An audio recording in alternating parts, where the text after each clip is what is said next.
Okay, we are live from YouTube. Have a direct and perfect.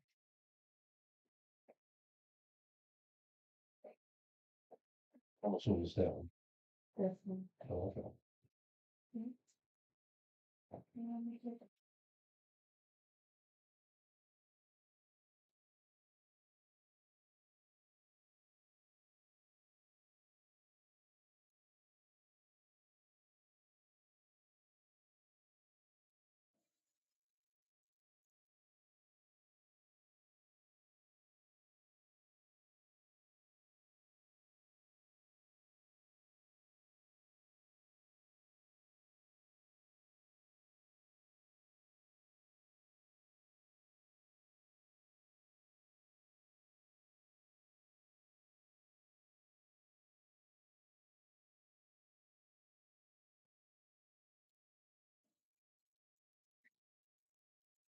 And look at me bouncing up the this. Hello, everybody, and welcome to Beyonka's Playhouse Talk Show. This is my second episode of Fatal Attraction, and I got my brother in the house tonight, Ducky. Let's go. Let's go. Let's go. What up? What's up?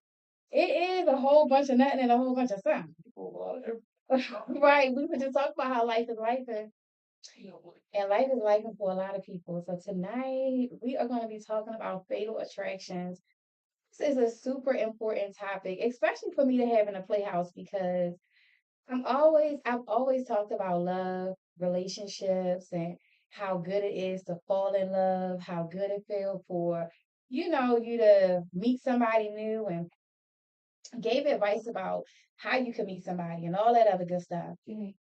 But we never talk about the downside to meeting the wrong person, to why you might have fallen in love, but now you're single, or the trauma that you may have that has caused you to be single. You know what I mean? So I think this is question is it fall in love with the wrong person or the right person at the wrong time? if it leads to a fatal attraction, think I'm thinking personally, it got to be well, you know what? I can't even say the wrong person because everybody deserves to be loved. Everybody deserves love, and everybody has a journey. So we wouldn't even have a topic right now of fatal attraction had people not had some fatal encounters, right? And you learn from those because God don't do nothing for nothing. He always doing something for something. Things are in the virtue. Everything does. It's so unfortunate that even tonight, as we highlight two couples, um, that are going to be my first two couples that I'm doing stories on, ended up losing their lives, to a fatal attraction. So I know, super horrible. So one of the reasons we're doing this live tonight is because I wanted to take the time to introduce this new show, Fatal Attraction Fridays, to everybody. And I also wanted to have this conversation before just throwing these short documentaries that I'm about to start doing of fatal attractions out there. I'm going to be doing stories on couples that have lost their lives and had fatal attraction and interactions here in Maryland, as well as like the surrounding DMV area. So most of souls are stabbed. L- No, snap. That's what it is. So snap! I was about to say it's so scary. What do you call it? Call the show snap, just like snap. No, no. It might be. It could be about the male, but the snap is usually women. We do snap. Men snap too, though. Do y'all snap? What do y'all do? Because you know what? Obsessive. So Always talking about my experiences, right? And so I'm gonna immediately talk about my fatal attraction because the topic tonight is how do you know that you are in a fatal, like how do they begin? How does it even start? Where did it come from, right? Because it didn't just automatically happen. So hold on, before I even go there, let me just make sure I'm doing all the right things over here. But we're gonna talk about me first, and then we're gonna talk about you because you know I'm getting in your business. let's go. Okay, you ready? Because Yeah, you know, I've got stories on top of stories about everything. I believe you do. And that's exactly why I'm getting all up in your business tonight. Because I know my story could potentially help somebody, your story could potentially help somebody. And I love for my brothers. I love for y'all black men to be able to speak. I love for y'all to be boisterous and communicate. Communication is absolutely everything. So this right here, this show gives the platform for that. And a fatal attraction happens to both men and women. I remember the first time I found out like the men be getting abused. I was like, how? Who? How? How is a man abused? Like how? Because the man is always thought to be the one with the muscle, but some men they not even just gonna use that muscle. So Some of y'all strong. some Some of y'all strong. are we strong physically or strong mentally to even be able to put you in A mentally strong woman, and if she's physically strong, she's gonna stand on what she believes, regardless. very She's gonna true. say what she got to say, and that's gonna be that. It's really no debate about it. That's very She's not true. backing down, and if she feel like she's gonna put them hands on you, no, I said, So do you think well not do you think can a woman give that off immediately? Like her aggressive, because some women are aggressive. Like they like, I want your number. Give me your number, Ducky. Like, I like how you look. Like coming up, if they come on strong like that, does that give off she might put you in the headlock later? it depends. And It, men like some, it's the so conversation. It's I got let's put the head cocked back. Let's go. So yes. you have some that are they're straightforward, Mm-hmm. and they'll tell you what they want, and they present you with a little bit of feminine. You won't see Mm. too much of that aggressive masculine side. It's sir, ma'am. Like, Man, yeah, sir, ma'am. okay, what's happening? Why are you that aggressive? Why are you this way? Who did this? Oh my gosh, I hear that like who did this to you? I be hearing that. Think about it. Ask anybody who did it to you. Somebody did something to make you who you are now. Yeah. Whether it be, it could just have something that can recently in elementary school. Real spill. I was just sharing the story with my wife the other day. Like maybe one of the reasons boys weren't in my like, oh, I like boys. I just didn't. But this boy in my class, he used to like me, but I didn't know that he liked me. I just knew he was annoying and he kept getting on my nerves every day. Yes. Every day he was, calling my name. He kept moving his desk next to mine. And I was like, what is wrong? I was so annoyed because boys were just not in my foot. Like I didn't have any interest in any boy at all. So one day we coming in from lunch and we coming through the when you coming in from lunch, they got like the six doors or whatever, like everybody coming in the doors. So I made sure I came through the last one just to get away from him. He ran behind me and I had just for the first time got my hair relaxed. Okay. First time having my hair nice and slicked down. I just knew I was cute. He ran from the other side of the door and grabbed my butt. Let me tell you something. Full move. My father has been training me since I was 5, like to like always telling me if a guy do this, if a guy do that. I'm his only daughter, so I guess he just couldn't wait anyway to put me in the training. I could. This was the first time at 9 years old that I had to do some moves, and the principal called my dad. My dad came up to the school. My dad was like, "What he do to you?"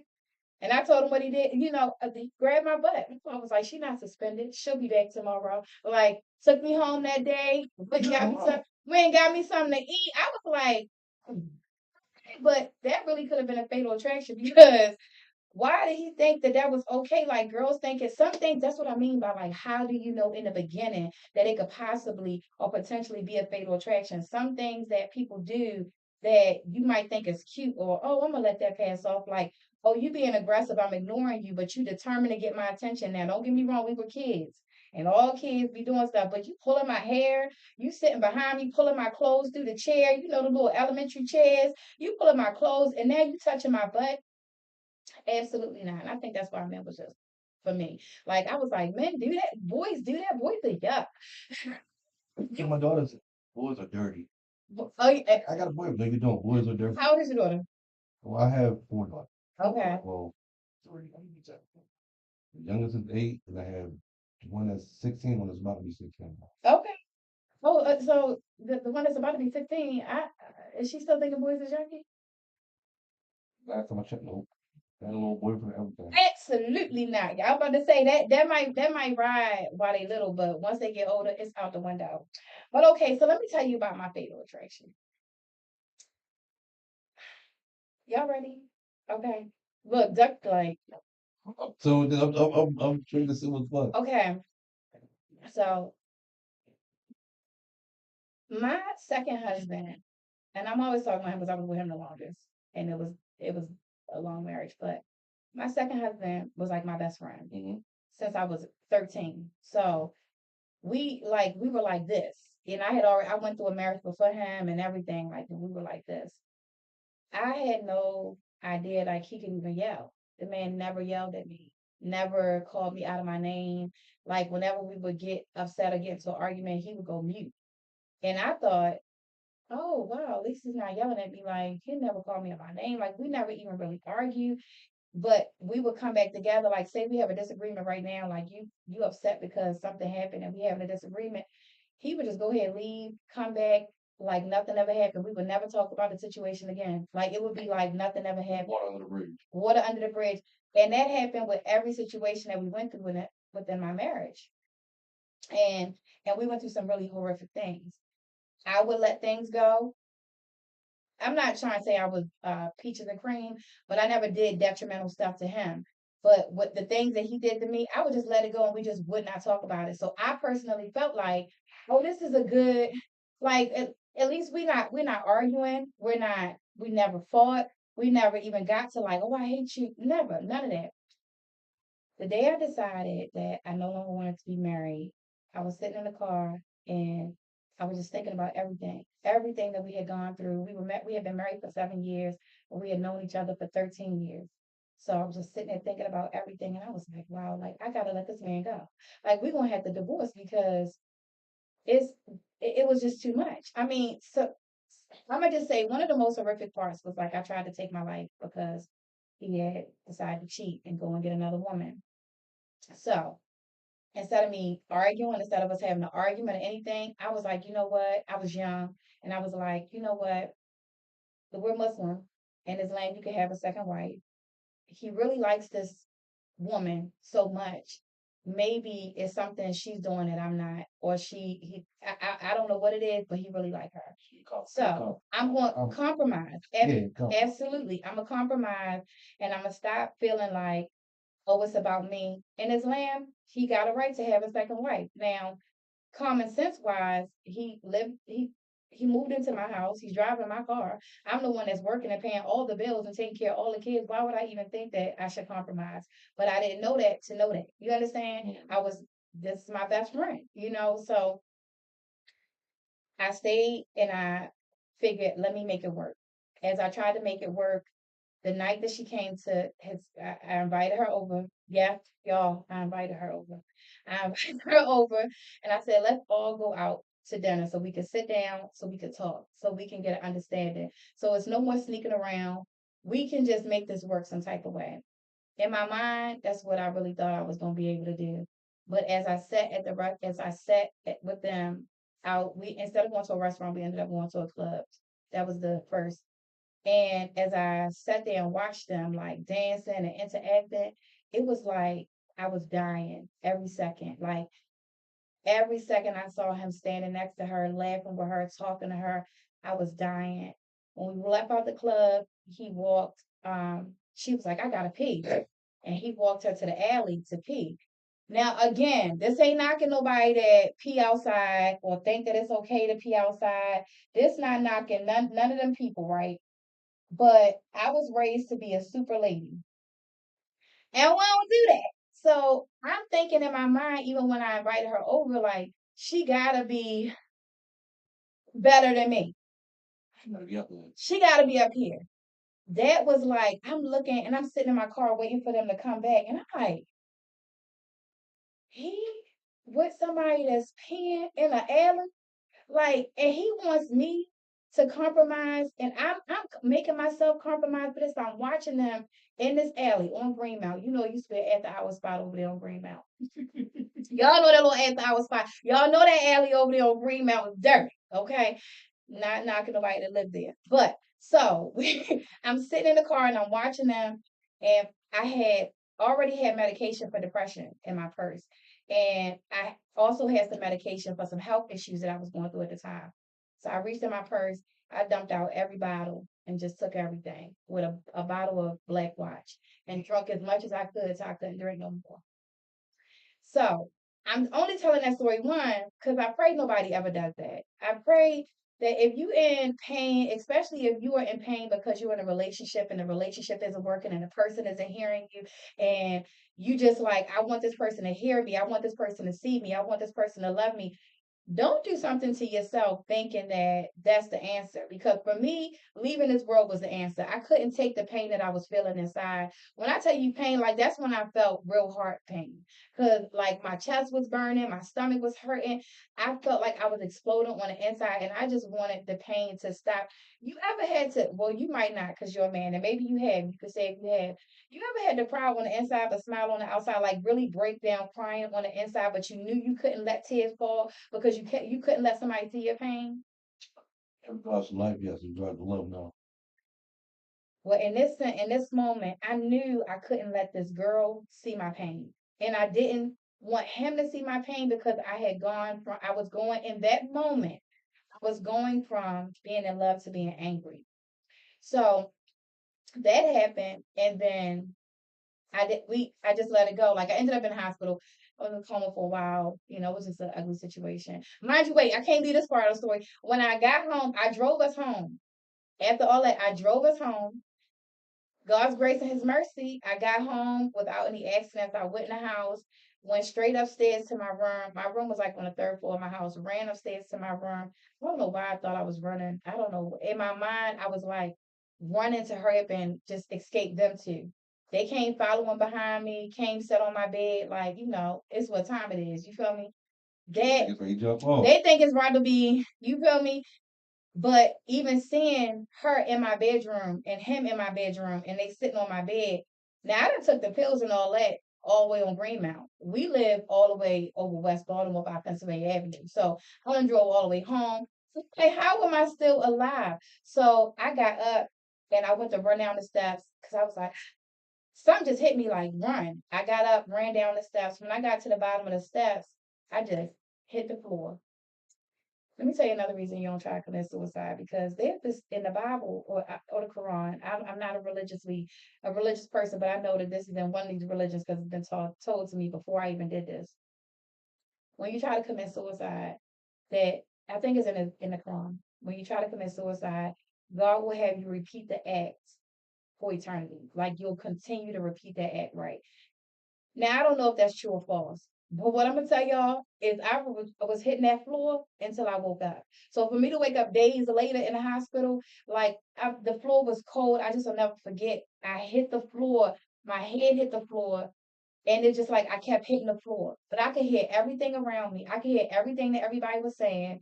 I heard my ex-husband tell his friend just put me in my daughter's bed. She just drunk. I heard the footsteps of him and his girlfriend going upstairs to my bedroom. I heard my kids crying and playing. I heard everything. I even heard my mother come. Somebody called my mom. I heard my mother come in and my mother tell them to, call the ambulance, like call somebody. Because they had called my mother. Everybody, they just left me on the couch because they was like, oh, she just drunk. Well, not everybody left me on the couch. Shout out to Jay. Jay didn't leave me on the couch. Jay's the one who kept trying to make sure I threw up, kept trying to give me stuff to pump my stomach. But again, he was thinking that I was drunk. So all that happened, and then I woke up in the hospital. Everybody thought that he did something. They thought that him and his girlfriend had done something to me and like poisoned me or something. So With you, okay. right, because they exactly. And when they found out, like, she upstairs in her bed, like, what the hell? Like, and they already knew that I was going through like a whole situation with him cheating and stuff. So everybody immediately, my family was like trying to kill him because they thought that he did something. But once I woke up, everybody was surrounding the bed. Everybody, doctors, everybody was just standing there like they was waiting. And first thing, my dad was like, "What happened?" And I had to tell them, like, I remembered everything, like verbatim. I remembered, and I was like, I just couldn't take it anymore. So admitting to not being able to take it anymore also leads you in Cheryl You be thinking you telling the truth so you can get some help. I mean, don't get me wrong, they give you help. But yeah, also it just was a horrific situation. So that situation happened in 2004. And it wasn't until 2009 that I was like, okay, I can't do it no more. Nothing happened. It like, no, not nothing happened. That's a lie. A lot of things happened, not with cheating. I never knew him to cheat on me again, but he did all kinds of crazy stuff. All kinds of crazy stuff to me. But I always let things go and brush it under the rug. And I took his demeanor and his calmness and his ability to just be so calm and never be argumentative and never be that one to try to fight me and all that type of stuff. I took that as him being a good man. Until I sat in my car that day on the way home from work and I thought about all that I just told you. And I thought about all of the other things that he had done to me over the years, financially and physically. Like, I thought about all of that. And I went home and I said, you know what? I was like, you and I are not in a good space. We don't really talk. We it's not like it's not a healthy space. Not that we're mad at each other, but I honestly believe that we're not meant to be together. Like, you're my best friend. And at the time I had this huge house by God's grace and his mercy. I had this huge house and I said, why would you take the other room across the room across from mine was just as big. Our bedrooms were ridiculously huge. So I'm like, why don't you take that bedroom and I'll stay in this bedroom and we could just coexist. Like, you could, co-parent, you take care of the kids, I'll take care of the kids, and we just do it that way. Man, I don't know what that ticked off in his brain, but something snapped. So when we just were this what brought this whole conversation about when we were just talking about, like, do men snap? He snapped because this man that never yelled at me before, never called me out of my name before, he turned cold. I mean, I admired him because of how he loved me. Like, I could come home from work and this man was taking my shoes off, rubbing my feet. So all the other stuff that he was doing, of course, it was like, you know how Tyler Perry said you write your list. Well, not Tyler Perry, but in the movie. Cicely Tyson said you write your list. I'd be like, okay, well, he did steal $1,000, but he also mops the floors and vacuums. So maybe he felt like that was his pay. He just, yeah, I was looking for every little thing. You feel me? Like, I feel like everybody probably do that to, like, put some good on the good side of the list. You know what I'm Some saying? people just put anything on the list of a positive just to help outweigh the negative. Sometimes the True. negative, it can be just one negative, and that can really overweigh all the positives. Well, I definitely was trying to outweigh the negatives, and I was like, I'm going to make this friendship work because, again, like I said from the jump, he was my best friend. And I went through a lot in the Muslim community. So to have him be my friend, it was like he was my only thing that I had. So I never thought in my mind, oh, our marriage is going to end and our friendship is going to end, our relationship is going to end.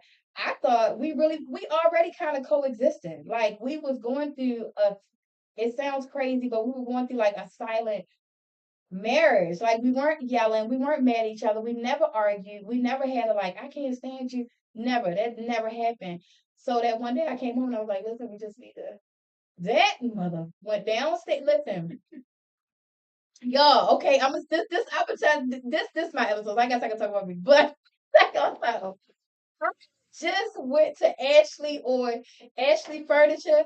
They used to be on Route 40. They might still be there. Going towards, like you said? Yes. Okay. I just went there, brought a dining room set. I was so proud of this dining room set, y'all. It cost $1,700. The sister was proud to be able to go in there and say, "Here you go. Like, let me get this big dining room set for my kids." And he had put it together, so maybe that's why he was angry too. He had put it together. I had redid the house and well redid the dining room, like new carpet, new paint, new everything. The living room. It was I made it look like what I say, a Reese cup. Because I had like the carpet chocolate and like the walls caramel. So I'm so proud of this living room and dining room. So I had went shopping and got like all new dish stuff. In the kitchen, sitting on the counter on the new thing was the knife set on this brand new Ashley furniture. This man went down there. The way our house was set up, like, you can come down the steps and you can either go through the hallway to go to the kitchen this way, or you could go like through the living room and go around through the dining room to the kitchen. So I'm walking downstairs, taking the kids out to school, and I'm like, he didn't say nothing at all. maybe, maybe he I don't know. Maybe he thinking about it. I don't know. Man, that man went down in that kitchen and opened that brand new box, a butcher, that butcher block that, and I never had a butcher block ever. I never had one because I never wanted to have one around kids. So I always had like the knives just put up. But I was like, you could give me a butcher block. He opened that butcher block up, took that knife, the biggest knife out, and I didn't know what he was doing because I'm taking the kids out. I just saw him walk. He walked past me, went down to the kitchen, Real casual. real casual.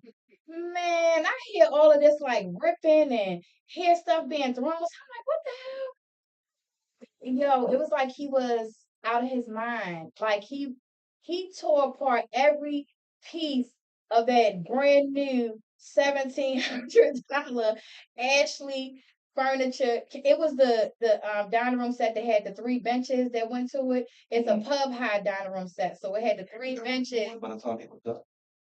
It was firewood, Ducky. Let's go see that firewood. Y'all been about to clean up back. Got some marshmallows. I was so devastated. And that could have went a whole nother way. It could have went a whole nother way, but it was the one time I understood, like, you might think you know somebody, but you really don't know everybody. Cause you couldn't tell me that that man would have ever did anything like that. You couldn't tell me that he had that in him. He walked back past me and was like, I hate you. I didn't even know the man could yell. I was like, who is it? He was like, I hate you. I hate you. I hate you. I hate you. And I was like, mind you, this never yelled at me. We never had no like da da da da. We didn't do that. So and it did.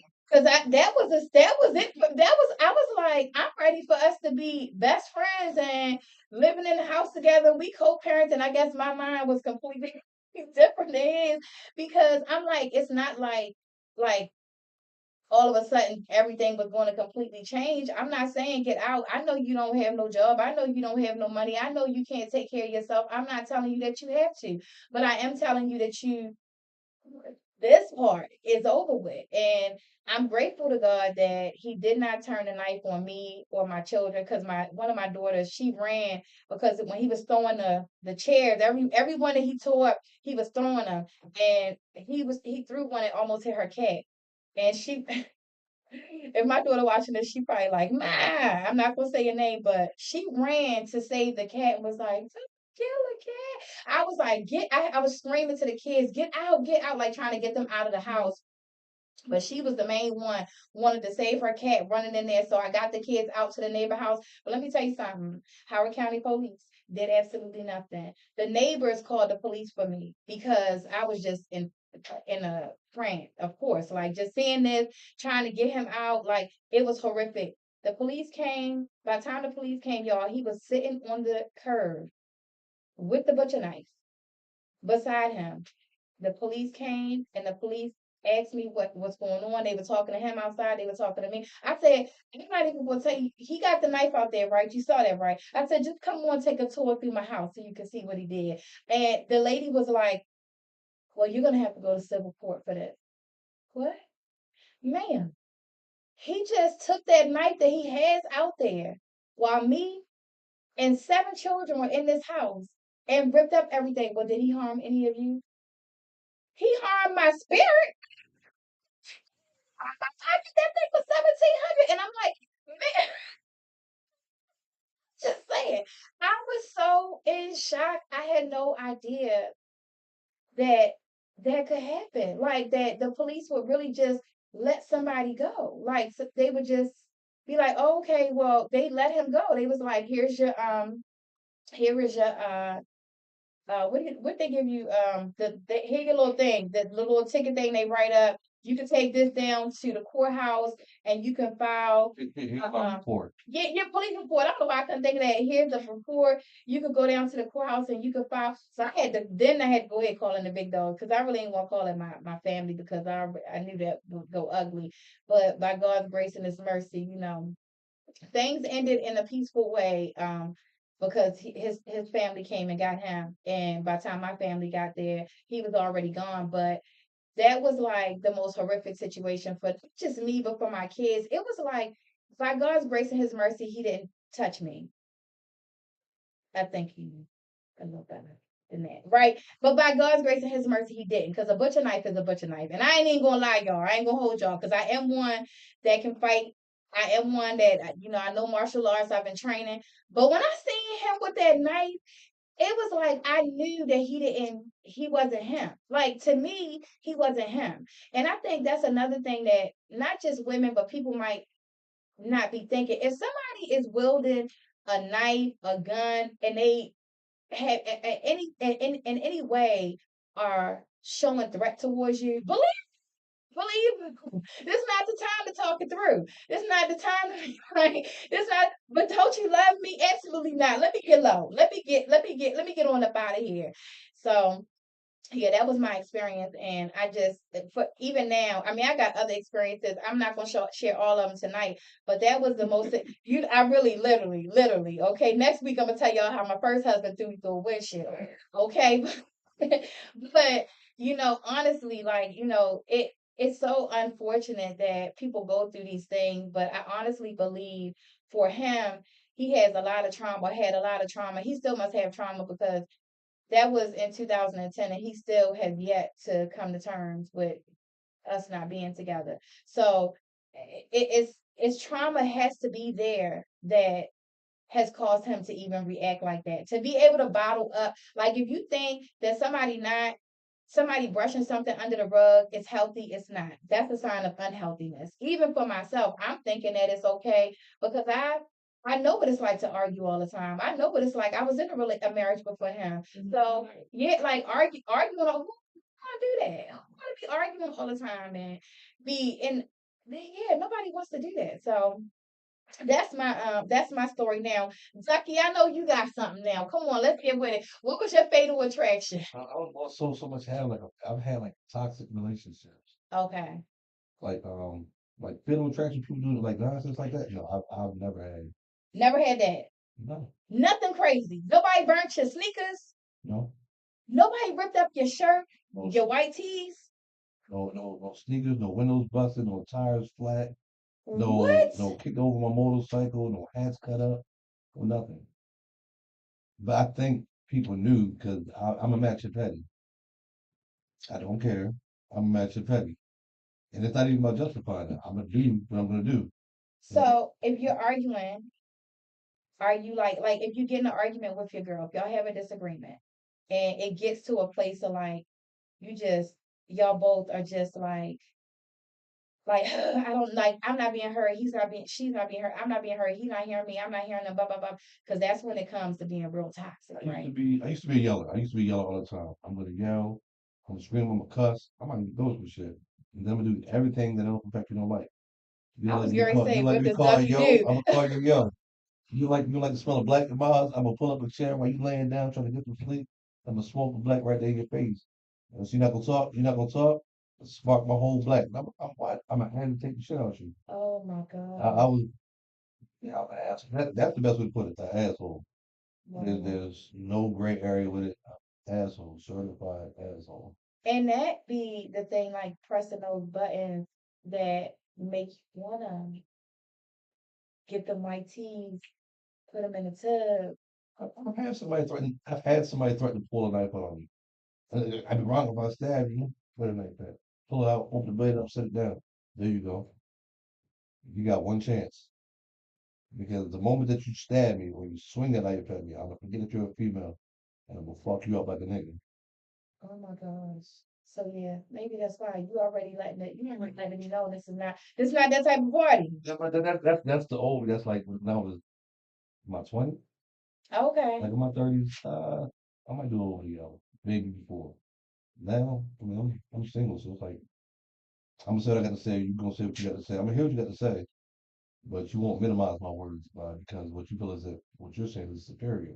Right. No, you have an opinion, I have it as well. There are perspectives. I'm listening to yours, and then if I ask you for clarity, please provide it. Because if I don't know, Mm-hmm. same shit transpires. That's not on me. That's on you because you didn't clarify shit. Right.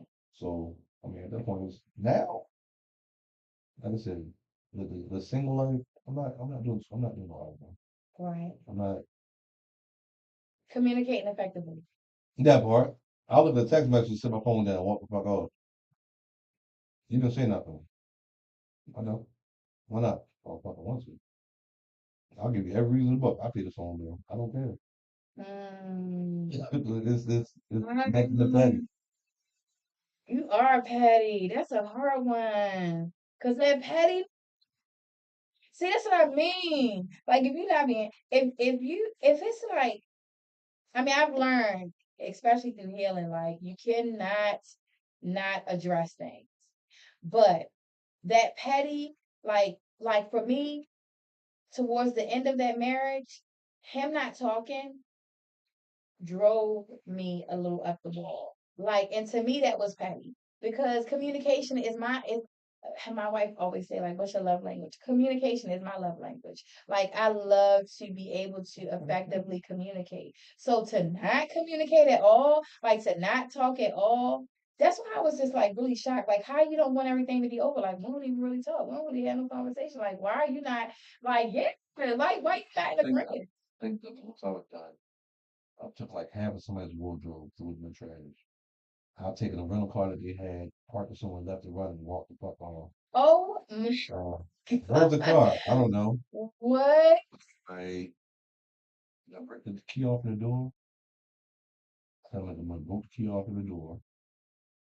Um, somebody they were talking to that I kept inquiring about. What's going on? What's what? Continue to lie, continue to lie. Cool, so I'm gonna find out for myself. Your car's parked there. I'll see you there. It's time to go in the house. I'm coming in the back door. Oh. I get the phone call. Why are you there? Why are you here? I was, like I said, in my 20s. So a woman's never has a woman ever tried to be physically abusive towards you? Um, I've never had anybody say I've had one swing on me. I've had one swing on me. And even with her, I've been crazy shit. I smoking, but I flipped the bed. Um, I, I thought about kicking somebody down the flight of steps. Oh my gosh. I'm so glad it was just a thought and not an action. Okay, because absolutely not, Doc. Look, It ain't no coming back from a broken neck. no, it's not. It's not. It's not. Right. But like, look, That's gets me back about in, fatal attraction. I don't even think it was that. I think it was. I don't even think it was a fatal attraction. It was a situation that the person claimed they wanted. Mm-hmm. I wasn't pressed about it. I was doing my thing. Clearly, they were doing their thing. Mm-hmm. But it was that toxicness of when we got together. Okay. So that's where the issue came in at. I wasn't happy. None of that other shit, and I made that shit clear. Yeah. I even tried to. Don't you know how like sometimes you get to a point in a situation? Okay, cool. Let's sit down. Let's have a talk. Yeah. And we sat and we talked for about 6, 7 hours, putting everything on the table. At least I know I did. And one question I asked, I already had the answer to. You still don't lie about it. I'm telling you that I know. I'm telling you how I know. I'm giving you all the context clues of what's been not even given to me by other people. Just me just sitting around and paying attention to shit. Yeah. And you still alive. So since this is where we're at, okay, cool. That was fucking I can't trust. I kept it in me. Even now, fuck you, I can't trust. I've had that same person would reach out to females that were just associates or friends. Hack my social media. I'm like, what are you doing? What are you doing entirely too much? And for Yeah. what? Clearly you happy over there, so leave me over here alone. So what are some of the signs do you think are of of like you just now said reaching out to all your female friends? Is It's that a sign of an unhealthy relationship? I can't even say it's necessarily anything that is outside of the norm. Because okay, so you're married. If your partner's habits change up, Hmm. you're looking at her sideways. Immediately. Hey, let me tell you something. You're looking at her sideways. As soon as I see something is not right, as soon as I see a change, even in her demeanor, like yeah, any little teeny thing. But you know, that's why I say communication is my love language because I love her enough, and not even to say I love her enough, like I didn't, I love, but I do love her, in a way that I owe her my loyalty to her Mm. to be able to communicate with her effectively. So if she's moving differently, I'm so quick, and she at work right now, but if she was watching, she'll tell you, I will immediately be like, babe, hold on. Like, cause normally you pull up to the house, you sit outside for a good 30, 45 minutes, chill out, and then you come in the house. But today, you sat outside for 2 hours and then came in the house. Like, what's really going on? Like, why was you out there for 2 hours? Like, are you okay? Did something happen at work? Are you upset? Like, I want to communicate about it. That's communicating effectively, and also you're checking on because Absolutely. anything could be off, and it might Yeah. not be nothing ill. It might Yeah. just be okay. This was a fucked up day for me. Yeah. But then you have other individuals who say every day you take a shower at this time, this and the third, whatever, blah blah blah. You do that at this time. Suddenly, all of a sudden, that shit changes. You want to soak and take a bath, and then instead of going to bed, you're downstairs, you're on the phone for hours at a time, up to Yeah. 2 o'clock in the morning. What you doing? And I'm just, since when did this become a norm? No, we're not doing that. And for me, if when shit changes up, if I'm not feeling it, I'm Mm-hmm. gonna let you know. If shit changes up with me, by all means. If you think, I'm not gonna say shit changes up.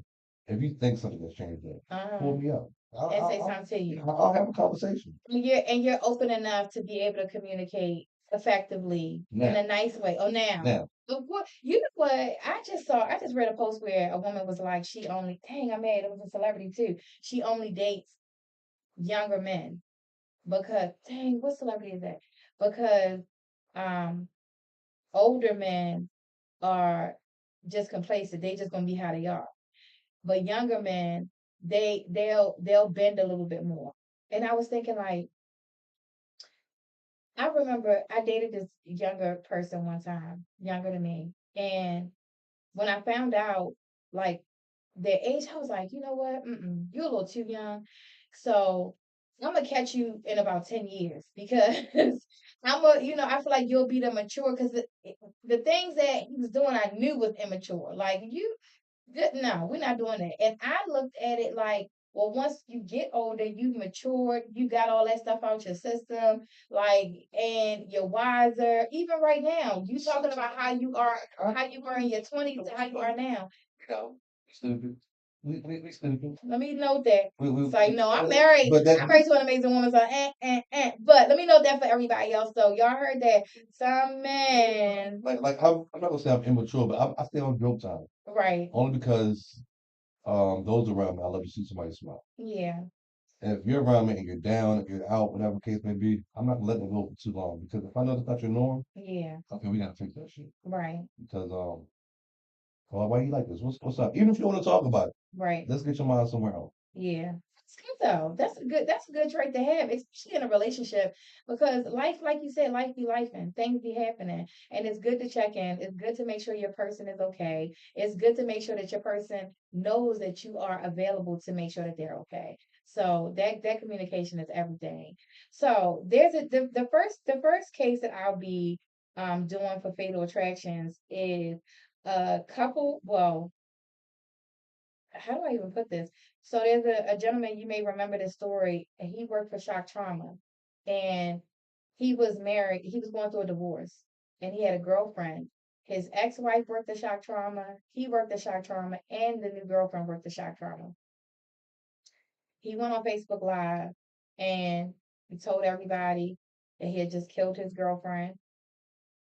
He explained that the girlfriend that he explained that he was going through a divorce and he was saying how going through the divorce was hard, but it really messed with him mentally. And his ex-wife had told, of course, all these lies, and he was like basically putting it out there to the world, like, listen, don't lie on people, don't do things like that because this is what happens. Like his daughters we're his only family, really. He was like, I don't have no family. It's the holidays, and I'm still going through this custody battle with her, and she's lying. So his new girlfriend was pregnant, and the new girlfriend ended up telling him like, that she didn't want to be with him anymore. And the first, he was like, we get in an argument, and the first thing she says is, um. I'm taking a baby. You'll never see your baby. He was like, why? Like, why even say that? And he shot her in the head and killed her. And so he said that on live. He was like, so I just did something dumb. I shot her in the head. He was like, it was playing like a movie. Like, I can't even believe that I did that, but I did, and I can't go to jail. So I figured I need to come and just go ahead and kill the person who started my trauma, who started my depression, and that's my ex-wife. And he was like, and then I'm gonna just kill myself. Then I'm gonna just off myself. That's what he said. Excuse me. And in the video, as he's saying that, his ex-wife opens the door and he was like, hey, here's my ex-wife right here. And she must have already knew what time it was because she tried to run, but he was like, He pushed his way in. You can't see what happened, but he was like, his last words was, today's the day. Yep, today's the day. And then the camera goes dead. Horrific. I feel like I've seen that somewhere. I've seen like a clip of it because you know people go It just happened. every I think that happened in 2022. No, 2023. That just happened in 2023. And I'm covering the whole story. It's gonna be up on my page tomorrow. But that is the first case I wanted to talk about for a few reasons. One, mental health. Mental health is so important. Understanding that when you go through things, especially relationship breakups or whatever you go through when it comes to the relationship ending, even if it's healthy, it's going to affect you mentally. It's going to affect your thought process. It's going to affect your heart. It's going to affect your spirit. So you got to be able to talk to somebody. You have to be able to have that conversation. If it's not with a person, then get a therapist. If you don't have somebody in your family, a family friend, I mean, like you're very blessed because you are surrounded by women. Okay, and then your sister Delisa just keep adding on like she added me. Okay, so you get extra sisters all the time, but everybody don't have that. You know what I mean? Everybody don't have. If you go through something, you could call any of us. You could call your mom. here's the living with that. It goes for anybody. It don't matter how big your circle is. If you're not a verbal person, or if you don't know even know how to spark that conversation, or maybe you just might be somebody who just doesn't trust people with your thoughts, Mm, feelings, know your emotions, because maybe that trauma fucked you up like that. You're yeah. not gonna talk. I'm not saying from my experience. Yeah, no, I get what you're saying. I've been in a position where it's like I don't want to talk because I don't want nobody in my head or giving me their thoughts or even judging me. So you really, or even judging you. That's deep. Because I feel like a lot of people do close it and shut down and close themselves off out of fear of being judged and out of just being ashamed sometimes. Like some people are ashamed. Like they feel like I don't even want, especially if you've been in more than one relationship and your family has already had that. I know in my family, right, it was a running joke because like when I'm gonna find a man. So every 5 minutes it was like, oh, when you gonna get a man? Or when you gonna get a man? Because I was single for so long. So when I did get in a relationship and the relationship was horrible, they thought I should stay. And that not knowing what I was going through, they had no idea. But I was ashamed to even tell them because I had already went a whole period of time of not having somebody. Now I have somebody and everybody's all excited and then a lot of abusers put on a facade. So to everybody else, they like, oh, this man is nice looking. He got a good job. He got a car. He got a house. He got all these different things. Like this is a good situation for you. It literally was hard for me to finally, after a year, say like, no, this motherfucker is crazy. Like, no, this That is door what's closed. this is what's happening. And it took a horrific situation to happen for me to finally say enough is enough. Like I knew I was going right back down that rabbit hole, and I was like, yeah, absolutely not, because at this point it's either me or him, and I'm choosing me. So I finally said something, but a lot of people, I believe, women and men go through that where they fear saying something because how is everybody on the outside looking in? Like, what are they gonna say? How are they gonna feel? Like, am I gonna be back in the same circle of, oh, she don't got no man. You feel me? Like, so I absolutely agree with that. But this gentleman, him having mental health issues, it sounds like just from watching a video, and then I also watched a video of his ex-girlfriend who commented and said that he was a really good man. She was like, he was a good guy, but he really was traumatized over what he had been going through with his baby mother. And she ended up breaking up with him before he started dating this other person at Shock Trauma because she knew that she was like it, not that she thought he was going to do something to her, but she was like it was draining trying to get him to get help, get him to get therapy. He was always depressed. He was always like fixated on that situation that he was going through with his ex-wife. So she knew she needed to let it go because he was draining her. So that also was like for her, I mean, kudos to her because she got her life and the other women don't. But when you see signs like that, it is important for you to be like, okay, I need to go ahead and remove myself from the situation. Because another thing I think people do that is unhealthy is they try and fix it themselves. They try to fix a person. They try to get a person to be healed through their love, through their attention, and that's so unhealthy as well. Not know the fuck no. No, no, no. Not know the fuck no. Okay, period. Absolutely not. That's not what we want to do. So that's the first case. The second case was the man, and you probably saw this too. This wasn't a video, but a man, he killed the mother of his children. They had six beautiful daughters together. This happened in August of 2022 in Philly. They they had a video of him coming out like they you can't see him stabbing her, but she was in the van and he got into the passenger side of the van and apparently killed her in the van and then got out of the van and walked off like nothing ever happened. Yeah, and she had just had a baby, but six beautiful daughters. And so I'm doing my investigation right now, and I'm definitely that'll be my second episode. That'll be coming out for Fatal Attraction. But that situation, I wanted to speak on that because I started as I've already started the investigation. I see that they had issues for a long time. That friends and family knew like that she was having issues with him for a long time, and she had six children.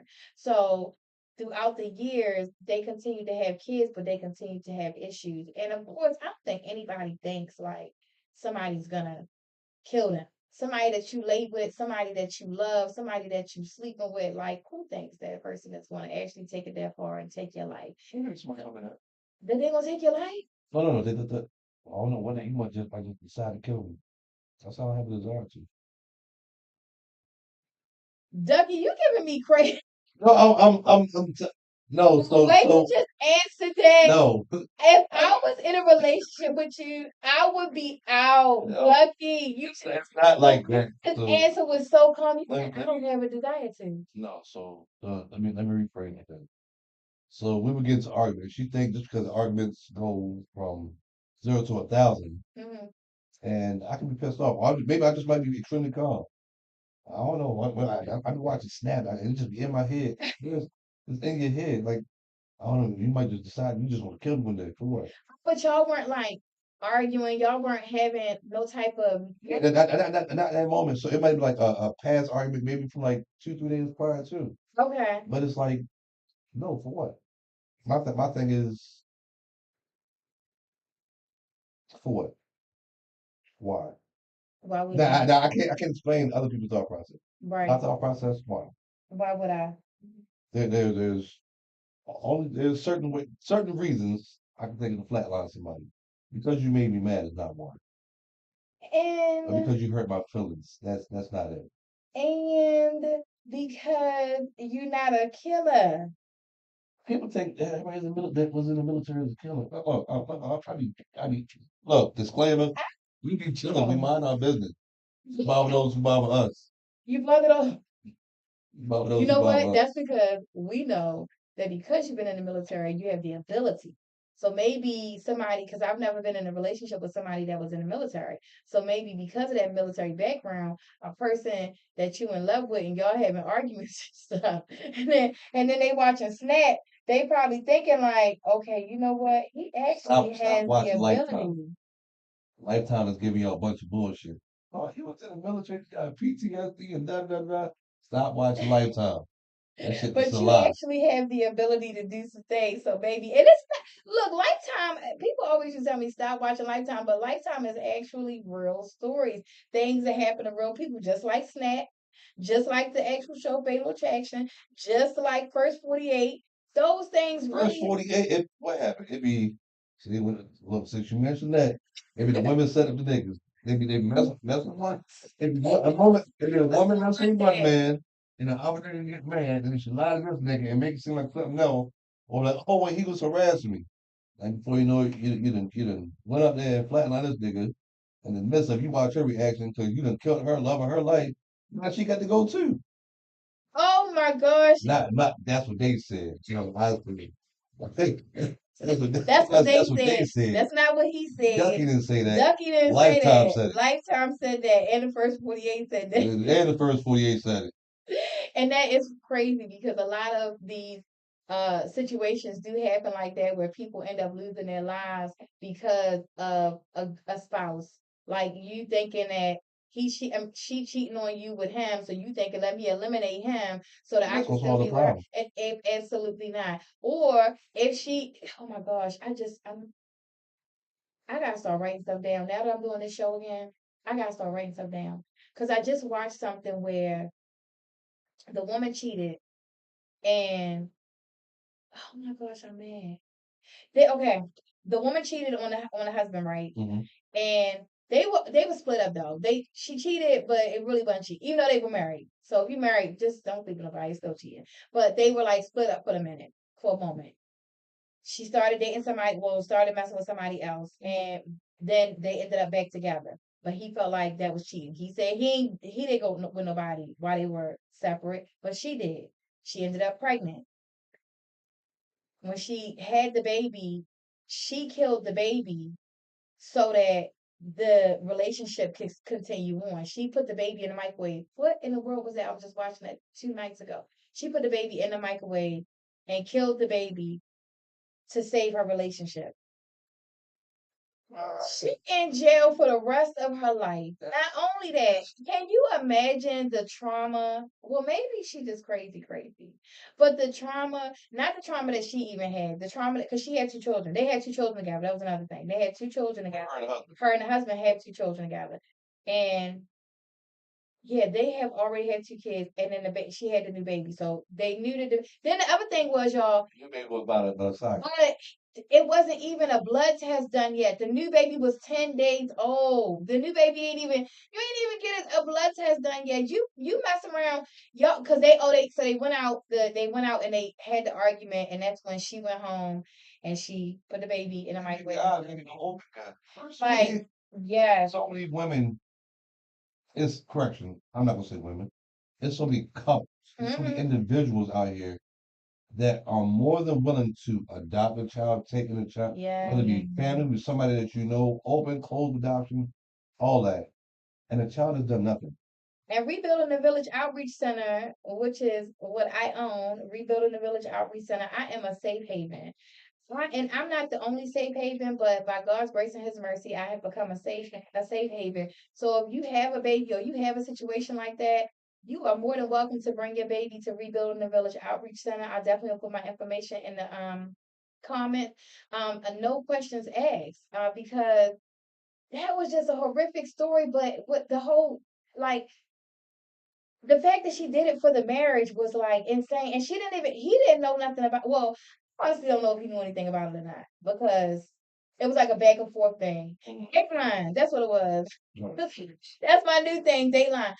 I don't know if the husband that it was like a toss up because they were saying the husband was seen somewhere else. Like after they split up, they were seen arguing, and the husband went somewhere else or whatever, and she went home and his sister was watching the kids, and she went home and she took the kids, and then the sister left and he wasn't with her, so they were saying like he couldn't have had anything to do with it, but the next morning him and her are the one that took the baby to the hospital, right? It's a crazy story. But the reason I even speak of that crazy, deranged, insane, lunaticness is because like making decisions like that over like mind blowing. And you think about it, like you thinking about it, I'm thinking about it. Anybody that's watching right now, you could be thinking like, I would never do something like that. Like, because I know I would. The baby did nothing. Nothing. Like had nothing to do with what y'all had Justify that to me in any shape, fashion, or form. at all. It was sick. It was sick. So those are my 2 stories. Oh, well, no, that wasn't even a story that I was gonna put in it because technically, like they didn't do anything to each other. but they still did something. So maybe it still is a fatal attraction. But I didn't put that as one of the stories that I was going to be covering. But maybe I should. If y'all want me to cover that story and put that story out here and do my whole little documentary on that story, just put it in the comments. And I'll do my documentary on that story too. But my first two stories that I will be releasing will be the story on a gentleman here in Maryland who killed his girlfriend and his ex-wife. And the other gentleman, and I don't even know why I'm calling them gentlemen because they were not gentle, but they were men. But the man who killed his mother of his six children. So I'll be doing those two first, and I'll always put out there to the public the different places that you can go to get help if you are going through domestic violence, if you are in an unhealthy relationship. And the next episode that I'll be doing also will be about trauma bonding. Trauma bonding is a big thing. Before we go, have you trauma bonded before? I don't think I have. Somebody told me before that you need that. Myself and then trauma bonded. Okay. I never really like actually went into like the full like definition of exactly What it is. yeah. Yeah. I figured just hey, you went through some shit. I went through shit. Hey, that's what's up. We Right. both fucked up. Let's be Right. together. A trauma bond. That's a trauma bond. You know, especially when you know like what somebody tell you. Like I'm just hypothetically speaking, right? But somebody be you meet somebody, y'all at the bar and y'all drinking, y'all both going through stuff. Y'all both having a moment and y'all drinking. And she like, yeah, I just lost my job and I gotta find a place to live and I gotta go through this. I mean, I gotta do this and I gotta do that. And then here you come. And you like, yo, I just lost my job too. Nigga, Like, oh, me too. like yes, like oh my So goodness, I just broken in love. What's up? yeah. See what I'm saying, bro? It's the broken in love. You want to be broken in love? Shit. Like These bills are gonna keep billing. but you know what's going not pushing that out there on somebody who might have met somebody. It is Friday night. Friday night, people be out there, and everybody's at the bar right now.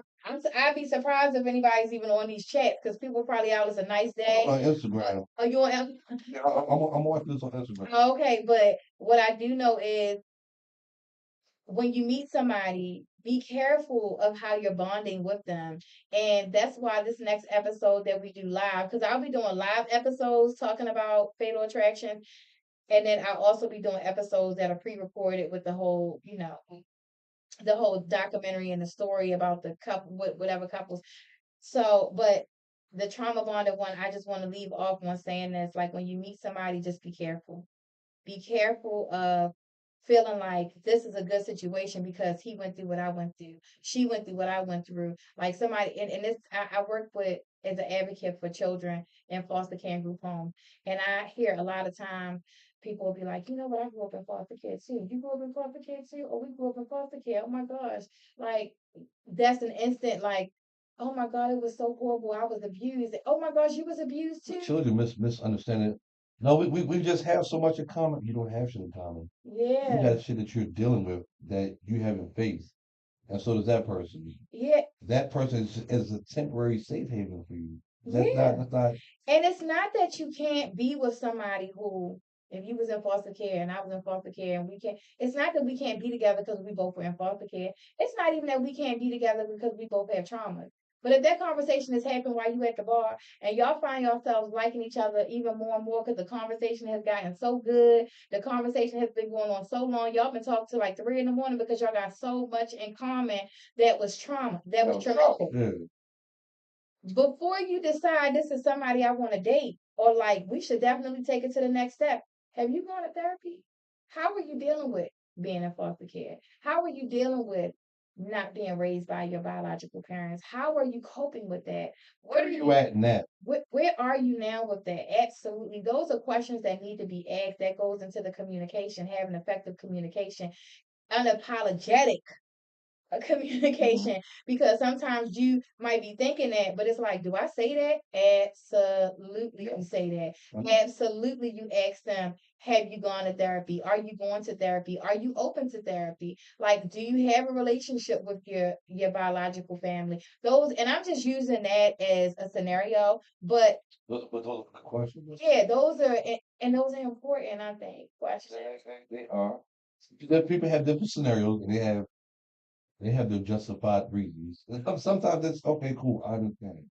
But even still, you still got to face that shit head on one way or another. Absolutely. Absolutely.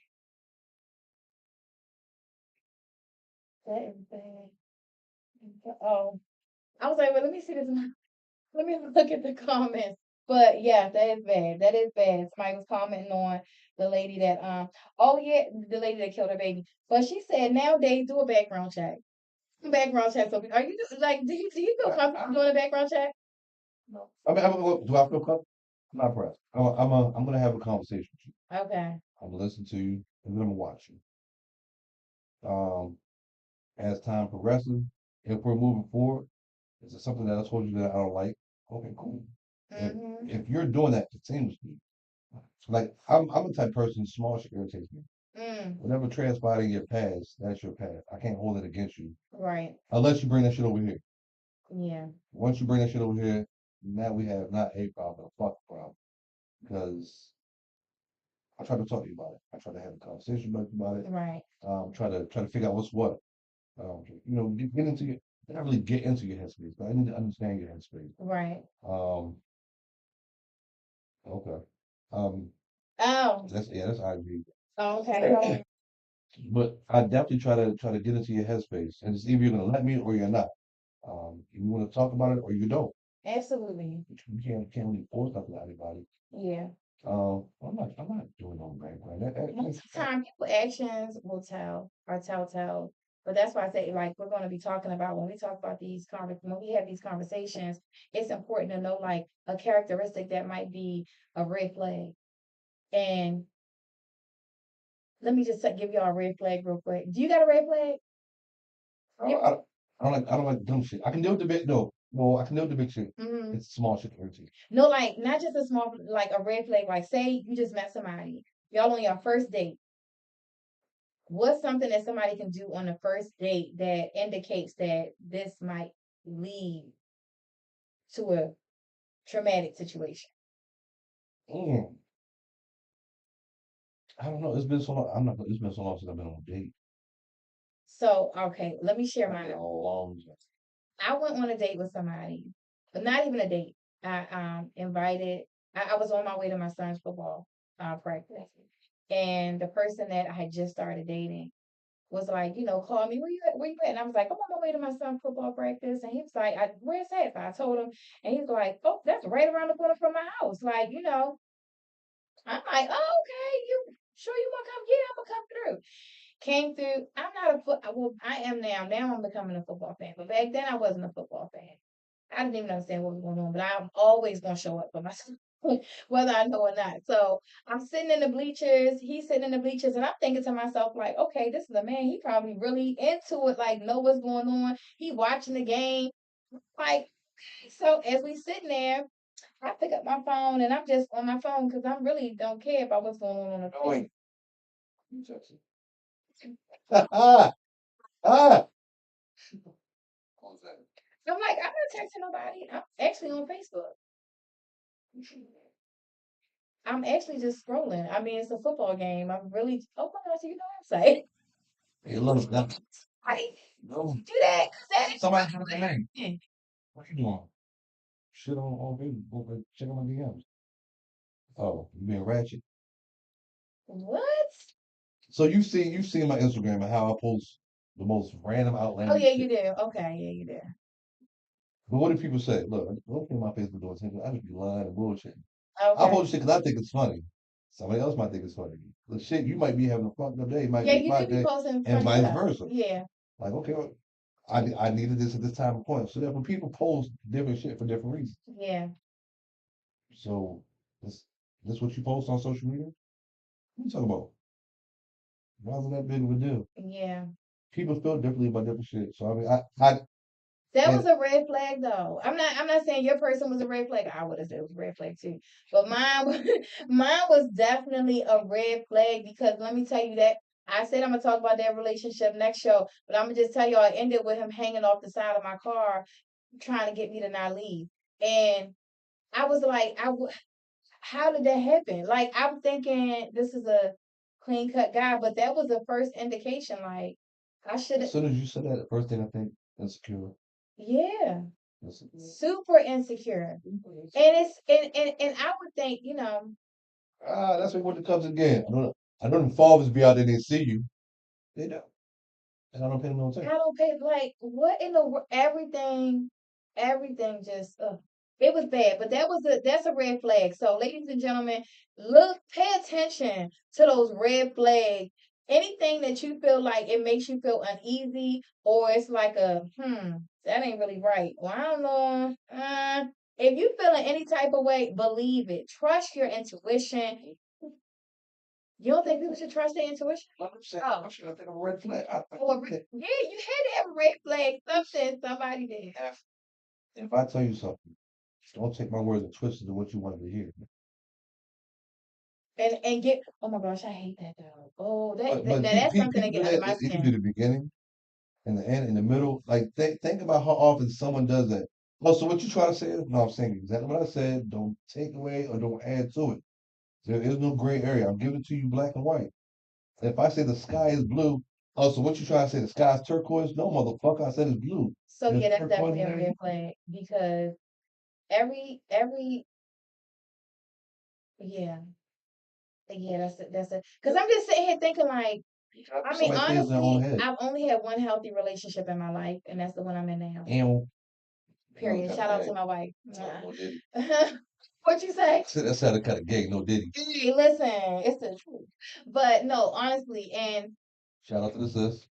I'm not saying that to say our relationship is 1,000% perfect, that we haven't gone through, we've been together for 5 years, that we haven't gone through bumps and railroads and some more stuff. But when I think, the only reason I think about her is instead of cause all of my other relationships. So I was in 7 relationships before my wife, married twice, and in no, so married twice and 5 relationships that weren't married.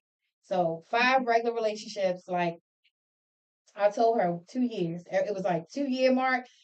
We breaking up. 2 years breaking up. 2 years breaking up. Like it just every before her it was 2 years, 2 years, 2 years, and I just kept breaking up. So with that being said, here's the question, curiosity. Uh-huh. 2 marriages, Mm-hmm. 5 failed relationships. Mm-hmm. Incest. Were all of your relationships male? No. Prior to sex was everything male. No. Okay, okay. One female and the rest were male. Okay. So clearly you like men off the list like a long time ago. And then there was Absolutely. the female was there a female right before sis? No. Okay. No. So no. Because I thought, You tried it, they listen, came back like, okay, it's not because working. I was like, was a real, especially being as though, religious people just seem to be finding me a lot. I thought religious people would be like, why are you doing that? But when I was in a relationship with the female before my wife, I said, it was so bad. The relationship was so bad. We was on Fox 45 News. That's how bad it was. It was bad. But it was so bad, I figured that was my. I was thinking, yo, you dumb. But I was thinking, is this bad? So I'm probably being punished for being gay. Like, girl, you got to go back with a man. So I made myself be with a man to like, listen, don't even look in the girl's way. Don't even, no, no, no, no, no, no. It has to be a man. So, yeah, yeah, it was bad. Yeah, it was bad. But the reason I even talk about all of those relationships and then stay with my wife, because when you just now mentioned a red flag, and I mentioned a red flag, things that people do in the beginning that can be an indication that this is going to be an unhealthy situation. My wife never gave me not one red flag to let me know she crazy. I ain't gonna lie, your wife was a fucking vibe. Like I said, Like shout out to the sis. shout out to you, boo. But really, like there were no red flags. She did one thing that irritated me, but it wasn't a red flag, and that was she rushed me one day. You know, won't like to be rushed. And I was trying, I was like, let me take her to this lake, like this exclusive lake. Nobody really know about this lake. I'm taking her to this lake. And yeah, you know what I mean? But we get to the lake and sis.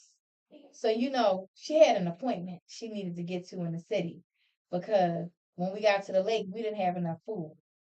So she was on some, yeah, I got an appointment, like, but we're going to take some pictures. It's funny, we got the pictures in my room. I'm going to send them to you today.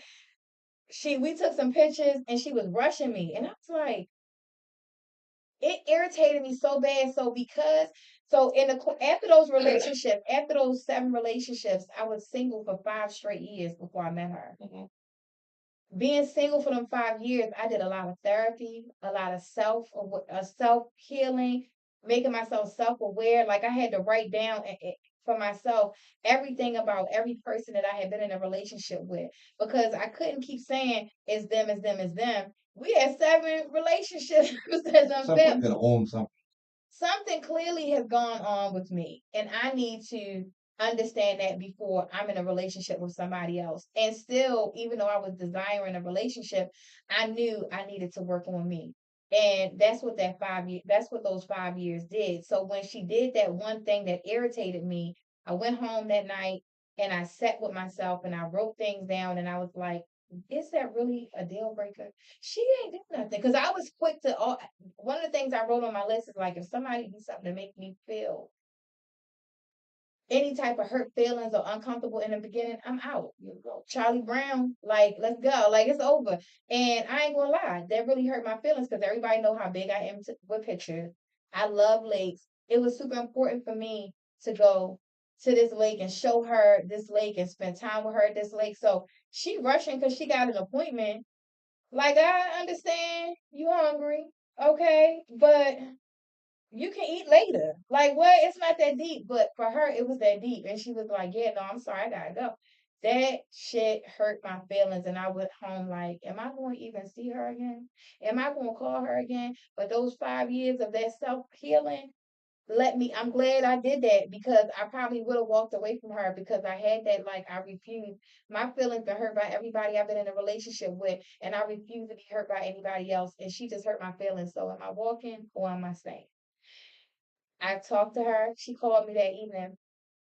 I told her that really hurt my feelings. She was apologetic. She was like, "That I really didn't know it meant that much to you. Like, I didn't think of it that deep. Like, I know I told you early on I had somewhere to be by 7 o'clock, and I really thought you understood that. I should have been listening. I should have really heard her. Like, I had to be accountable all the way live. Kind of, I guess, that was your wrong. Yeah, because I still, even though, listen, I was late going live tonight. I'm late every day. I'm late everywhere. I do not have, you can't tell me to be somewhere on time because I'm not just going to be on time. So I did hear she had somewhere to be at 7, right? In my mind, I was more important. And what I wanted to do was more important. And once I showed her where I wanted to go and I mean, it was going to be more important. But when it wasn't, oh, my little feelings, my little heart was crushed, my feelings was hurt. And I was like, that's it. She is over. And then I went home, I wrote it down. I had a moment, I prayed because I'm praying on everything.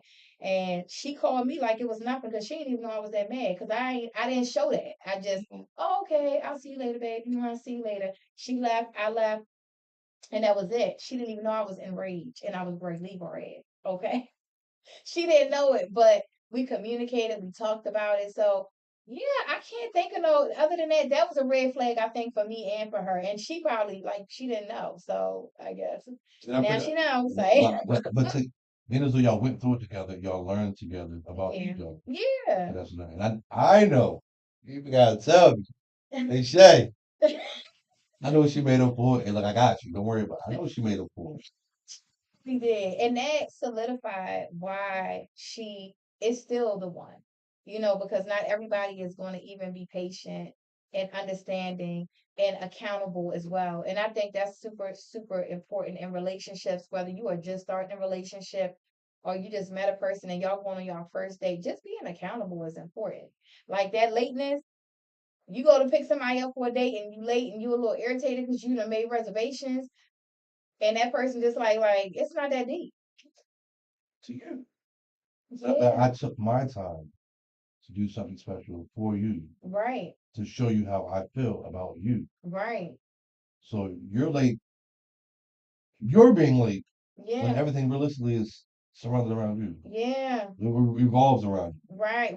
Exactly. So being accountable and saying, you know what, I fucked up.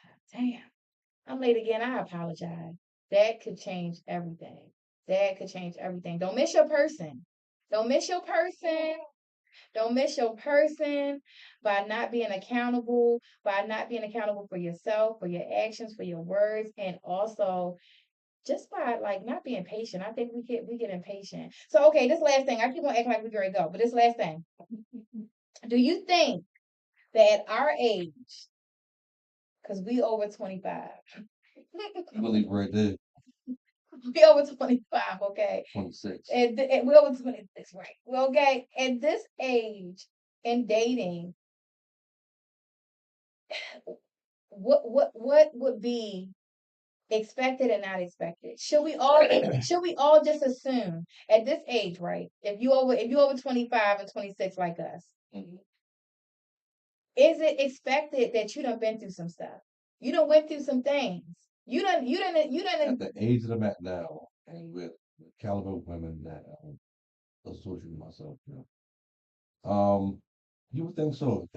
Correction, you've been through something. yeah. From the time that you turn, I'm gonna say 16, because that's when life starts. When you start to get prepared for life. You turn 18, okay, cool, I'm grown, but I'm not grown. So then when you think you know shit, you go out there, you do dumb shit, Yeah. it kicks you in the ass. You turn 21, I'm grown. You hit Mm-hmm. 25, all right, this shit ain't right. You hit 30, all right, I don't know who got the off switch, but hit that mother. Mm-hmm. Then, I mean, like, at that point, it's like everything is a lesson. If you're not learning anything from either your mistakes, your conversations, the people that you encounter, Mm-hmm. then you're just fucking existing. You're not doing shit. Right. So it's like, yeah, everything should be a lesson. Even watching other people around you. So you Right. have your circle. Mm-hmm. You have you and your wife. You also have your circle people that y'all may interact with. But I'm pretty sure if you don't gotta say yeah, you don't gotta say no, you don't say no man. There's somebody in y'all circle like, that's not what I want for us. Oh, I'ma say yes. That's what it is. Yeah. That's not what I want for us. Yeah. And Absolutely. everybody goes through that. Whether I have that. Yeah. And like I said, I'm single, but it's like I look at certain shit like I don't want that. That's not Yeah. what the fuck I want. Yeah. Yeah. So I'll duck and dodge But that to bullet. avoid that, what I mean by can we just assume that we've been through things? When you're dating over a certain age, you should, because you know that you've been through something, so you can just assume this person been through something. So I shouldn't be walking in the door thinking it's gonna be perfection. Because there's no way it's gonna be perfection because we done been through some things. I got some trauma, you got some trauma. So it's safe to assume that we done been through some things. So immediately, back to that therapy, immediately it should be how have you coped with? The conversation should be different. The conversation the conversation should definitely be had, but it should always be different. You single, right? Yeah. So you single, so is the conversation different? Um, for the most part, I can say that. It's I'm not gonna say like the conversation is different, but it's most like when you inquire. Okay, yeah, everybody gets the surface shit. I feel Mm-hmm. like at the age I'm at, okay, you're gonna get the surface shit the first 2 weeks. Yeah, you're gonna know about the family. And they're like, oh, where Mm-hmm. are you from? This and the third, blah blah. How mom, dad, blah blah blah. Mm-hmm. After that, I need to fucking meat and potato. I need to know. Okay, so I remember you told me about this. So what transpired? Oh, you have kids. So what age did you have kids? So how did that go? How did that come about? Were you all friends? Were you all in a relationship? Were you all just sneaking link? Mm-hmm. And when people start talking, if you put somebody in a comfortable space, they'll talk. Absolutely. I promise you they'll talk. Absolutely. You'll learn a lot. I know a lot of females. Mm-hmm. So in that being said, I've heard like a little bit of I've heard everything Mm-hmm. from the best shit to the most fucked up shit. I've watched some overcome of it, some overcome it, and then you got some people that are still dealing with that shit, Yeah. or Because it might have just been. I have a friend in a past two past relationships. These niggas beat her down, not physically. like Okay. emotionally and verbally. And I'm gonna I say think that that's worse than physical. and that's what I'm saying. So I'm gonna say this for any man watching. Your words hurt. They matter. They hurt because it sticks with a woman. Um, it does. I can walk in the door, tell a female she's ugly today, and in 3 years, she's like, I remember one day I was walking down the street, and niggas gonna tell me I'm ugly. 10 years from that day, so yeah, I remember I was walking down the street, so one day somebody gonna call me ugly. It's gonna stick in the back of her mental. Hmm. But then if a man is strong enough, a man is wide enough, if she allows you to be a part of her life, by all means, fix that shit. Mental abuse is real.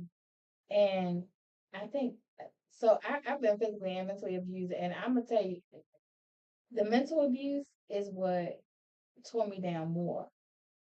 It it changed me because it made me believe things like what you said. Like somebody told you ugly. I already thought I was ugly. It's like so now you telling me I'm ugly. I really believe I'm ugly. You telling me my hair look a mess or I used to wear contacts all the time. You telling me I look crazy with contacts. You telling me having my nails done crazy colors is crazy. Like you, I'm talking about broke me down. Okay. And I thought all of this was, I was comfortable with it because I honestly was unhappy with myself. The only good thing about that was that it built me up once I got to see me completely, like completely see me outside of that. But that mental, it took a long time. Is are you 100% healed from those words? They stuck with you. I know Yeah, for they a fact that did. there's some things that touch you deep. Yeah, And the wound, you might have tattooed over top of it, you might have painted over top of it. I But did. then I still feel these motherfuckers said shit to me. Yeah, yeah. And you know what? That's true. And I done been through therapy after that, but it still hurts. It still hurts my feelings, and I think it hurts because when you already beat yourself up, Mhm. you already hard on yourself, and this a lot of people do this. A lot of people will prey upon vulnerable people. So that's another thing, another ingredient to trauma bonding. Sometimes people, and I'm gonna just say a guy, right? But not sometimes guys, and it's just from my experience. Sometimes guys will sit and trauma bond with you and really they didn't even have any trauma, but they know that this is a way for them to be able to get close to you.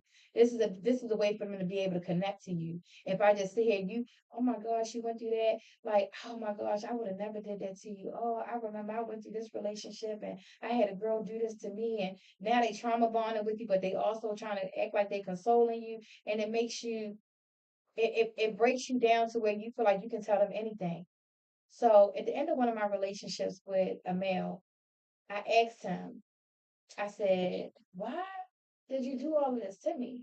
Like, I don't understand because our relationship started off so amazing.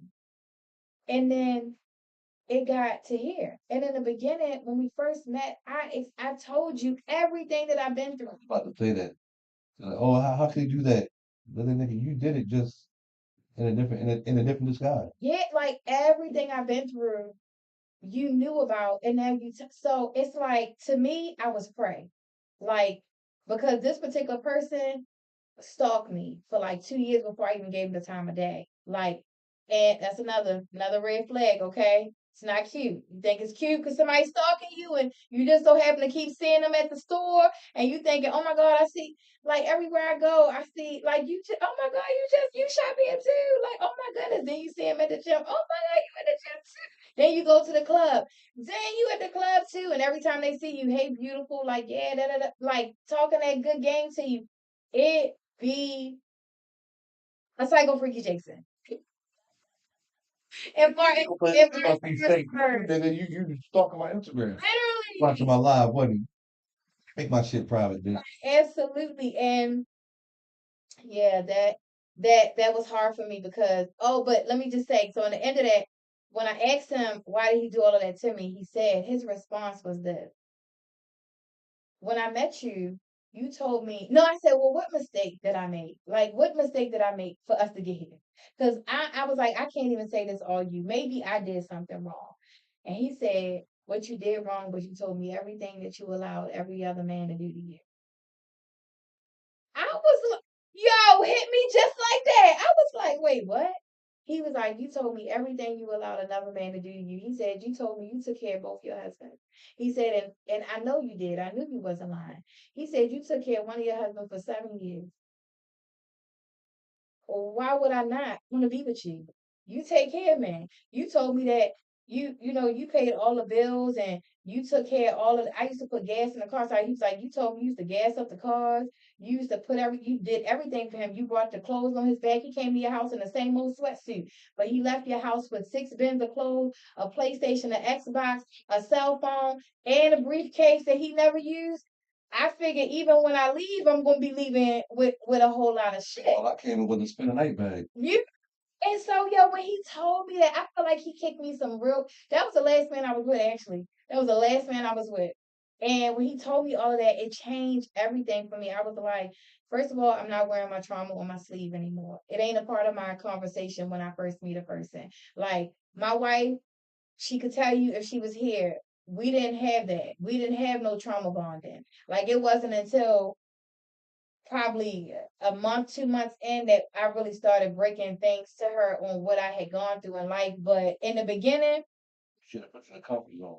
absolutely not. Like, nah, baby. So listen, stop thinking it's okay to share everything with everybody. When you meet somebody, don't let that conversation go all the way to 3 o'clock or 6 o'clock in the morning because you're busy telling him or her everything that you've been through. Because telling him or her everything that you've been through is giving them ammo. And everybody ain't good. You might think this person is good because, oh, well, they listening. Oh my God, they saying the right things. Oh my goodness, they listen to me. Even, oh my gosh, that y'all girls, y'all know this one. You be telling somebody something that you going through. You probably did this before too. So you might have did this. Don't do Yeah, it. well, A girl telling you, right, like, everything that she been through, and she's sitting here and she like breaking down. You go ahead and reach over, wipe the tear out the corner of her eye. ah,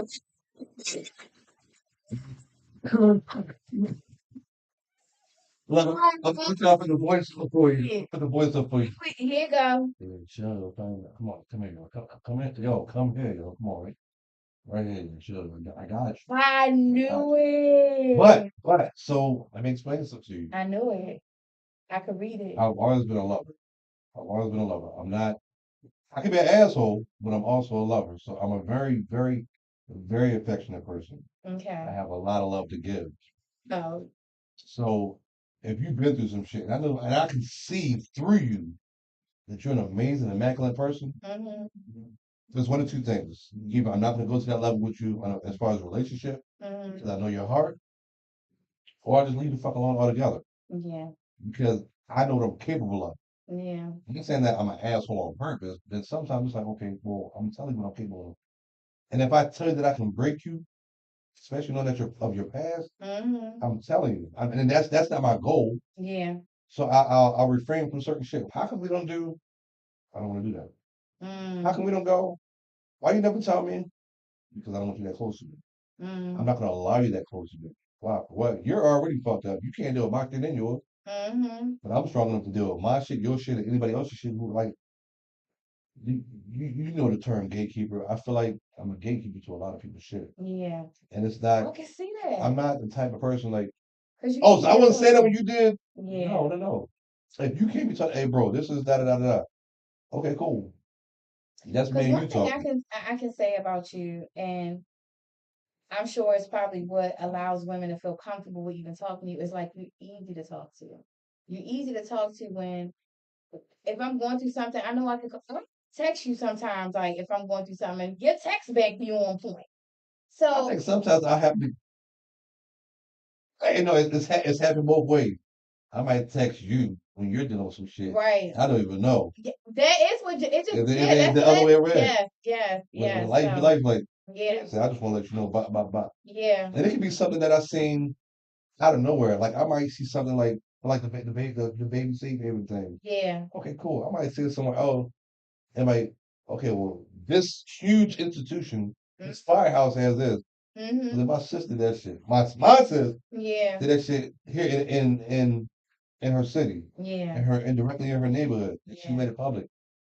I think you're an advocate for not just young black women, but young women Yeah. You are a role model for women, and definitely young black women, especially having all of your girls, Yeah. beautiful young ladies. Thank you. And it's like whenever, like I guess, see like y'all posts like on social media, Yeah. nobody's out there looking crazy, looking ratchet. Yeah. Everybody take care of themselves. Thank you. So nobody can be like, oh, well, this bitch got to for them. Fuck no, you would never see. You've never seen it. You haven't seen it from them. You won't see it from their mother, and you sure as hell won't see it from the wife. Absolutely not. Absolutely I've not. never even heard them talk ill. I've never Yeah. seen them post anything ill. Yeah. Everything They usually, get if I together see anybody's post, whether it be, I think it's only what Instagram and and Facebook. TikTok. Oh, yeah, they are on Facebook. Only two of them on Facebook. They think about. Oh, but yeah, but it's usually like some what, photo shoots. Mm-hmm. Mm-hmm. We I got I photo I shoot I coming definitely up. I definitely love the photo shoots because it's not like okay, well I'm gonna take a picture. Okay, y'all stand back. No, okay, mom took the photo shoot. This is the color that I'm wearing, and then you might sit on one post, but you scroll and it might say one say like 32 minutes ago. The next one say 30 minutes ago. You Mm-hmm. posting the rest of all of y'all. Yeah. Everybody. Yeah, so Everybody. that's immaculate. Thank Some people can't you. get their kids to stand in one fucking spot or get out their phone long enough to take, but it's you can tell it's like you got to be a fly on the wall. That's Yeah. for a fact. Those photos she's fun and funny. Hilarious. I don't know if you've seen a video I posted. It's a video of us trying to get everybody to take a picture at one time. And my son kept laughing and everybody was fighting him because they was mad because he would not stop laughing. This was I just reshared it probably like a few months ago, but the actual photo shoot was in 2022. I'm about to say that's that. No, that's not bro. I'm about to say No, people, it was a great photo shoot. the gray and Yeah, white. gray and white. Yep. Yeah, it's hilarious though, because everybody, even the babies, had confided like they were behaving, but well, one of the babies was pulling somebody hair. But it's a lot to get everybody in one photo. But I'm always very determined to because time is precious and memories are everything. And That sounds like a loud house. y- it literally That sounds like a loud household. listen. Okay, y'all, listen. If you are going through some domestic violence situations, there is help out there. There is an 800 number that you can call. It is 1-800-799-7233, and that is a domestic violence hotline. You could also call Hope Works of Howard County. I'll put all of these numbers in the comments. Grassroots is somewhere that you could get help. Everybody should know about the House of Ruth because people talk About about grassroots, they definitely specialize in like mental health direction. yeah, and grassroots is not like a lot of people talk about the House of Ruth, but I know the House of Ruth is more geared towards women. It goes geared towards like a But women. grassroots is for men and women. Like grassroots helps everybody. They help families. So they're on here as a hotline for domestic violence, but grassroots actually does a lot. So if you're a family in need, you could also reach out to them. The Maryland Network Against Domestic Violence is also somewhere that you can call to get help if you are going through some domestic violence issues. But if listen, I prayer is everything, right? We all pray, and I hear a lot of women tell me how much is pray about it. But prayer is not going to work without you doing your part. So taking the time to get help is you doing your part. Taking the time to go to these places. Sometimes people are scared and ashamed, but you have to do your part. I'm not a religious person. I always say this because I be quoting the Bible and the Quran like Medea. I feel like a prayer without works. Thank you. Yeah, but there's a story in the Bible, right, about one of those people in the Bible. Somebody religious put the story in the comments, but he was in a boat. Job was Job in the boat? Okay, well, he was in a boat. I ain't talking about Noah's Ark. I'm talking about the one in the Bible who was in the boat. Somebody give me the story. He was in the boat and the boat was sinking and he was praying like I'm, asking God for help. So somebody came by with a boat and said, "Come on, Oh yeah. come on, let me help you." And he was like, "No, I'm waiting on God because God is gonna save me." And then somebody else came by like, "Come on, let me help you." And he's like, "No, I'm waiting on God because he been praying and he waiting on God to save him." And then the boat sank and he died. Just I can't call nobody in the Bible now, but That was the pursuit of happiness. That's 63 votes, dummy. I sent you the I sent you. You asked me for help, and I sent it to you. So another reason I'm doing these shows for Fatal Attraction Fridays, and actually, first when I first started to do this, I was just gonna put out the documentaries. I'm going to share my first one in here. My first one had 3.4K views, right? So I know people watched it. But I don't want to just tell you about a story that happened to somebody else. I want to actually take the time and personally tell you. I want you to see my face when I say this, that it is important for you to be able to get help.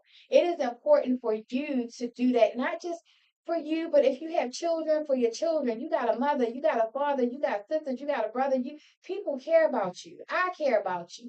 And losing your life to someone that you think that you love or you think that loves you is not an option. So getting help is important. And maybe sometimes you don't know that you're in a domestic situation. Sometimes you might feel like you have to stay in that situation. But I'm going to make sure I come here every week to let you know that you do not have to. I'm going to be those boats that was coming by to try to save Job and try to save as many as I can. If I even get one, I'm grateful. I'm doing what God has asked me to do, and I'm going to be the vessel. And I just pray that you all do your part. If you're in an unhealthy relationship, get out, leave, and do not stay because of the kids. That's a whole nother episode, but stop using those kids as an excuse to stay in a relationship that is unhealthy. It gets under my skin, y'all. 63 votes, dummy. Yeah, take the boat, get the life jacket, get yourself some help. So I'll put this information in the comments. I appreciate you taking the time to watch this show tonight. Thank you, Ducky. I'm hoping you come sit at the table with me some more. That's good. Okay, period. Y'all, do me a favor, hit that share button right down there. Hit that share button. Hit that heart. I seen some hearts go up. I appreciate that. Hit them hearts on Facebook. Hit them hearts on Instagram. Hit that share on Instagram. YouTube. I love you too. Thank you guys for tuning in tonight. My engineer is at work. She had overtime, so you about to see me get up. Good night. We out. We out. All right. We gotta go out one at a time though. So listen, Instagram. Good night. Okay, let's come on over here. Wait. Fishing. You know. And it's over. YouTube, I'm coming for you. But good night. And let's go